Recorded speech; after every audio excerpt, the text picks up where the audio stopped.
So I'm up here on the top of the Lehigh River Dam, Francis Walter Dam, not too far out from Blakesley. I've got my hunting orange on because it is hunting season here in the great state of Pennsylvania.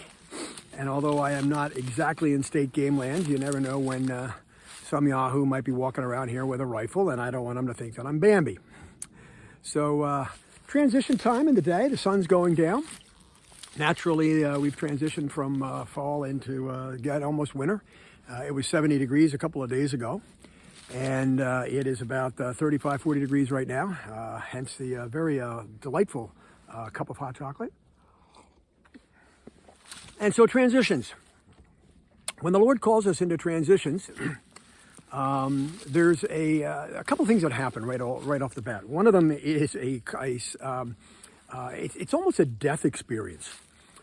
Because what was before is dying or has died.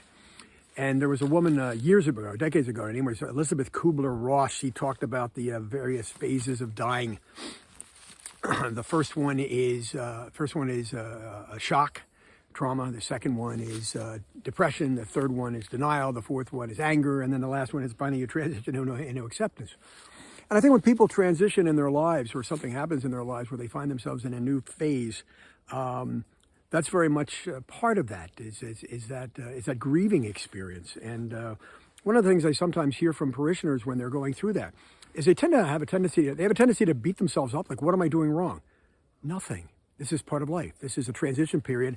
And very often I will talk to them about these 5 phases of grieving. And I said, you're in a grieving period right now. Now, they've all been to funerals, and all of a sudden that clicks in their head, and it's familiar territory. It's something that all of a sudden they can understand, and they can wrap their minds around, and they can stop beating up on themselves, and they can stop blaming themselves, which is very important. And then we can together start working through those various phases and get to a better, a holier, more holistic, better place, happier place as well. We'll be talking a lot about transitions in the weeks ahead. I wrote about the group that I put together to help us determine what the 3 parish priorities should be over the next 3 to 4 years, and what are some goals that we're going to try and accomplish over that period. That's going to be a transition period. And it's going to be a grieving period. There's going to be some things in the parish that we're going to look at and say, you know what, they were great. They had their time, and it's time to celebrate them, but it's also time to move on to something else. There will maybe some things that we will want to do, and to do that, that's going to take a little bit of sweat equity, and it's going to take stretching some muscles that we thought we didn't have, or trying to learn some new skills that we don't have, and so that's going to cause a little bit of upsetment to some people.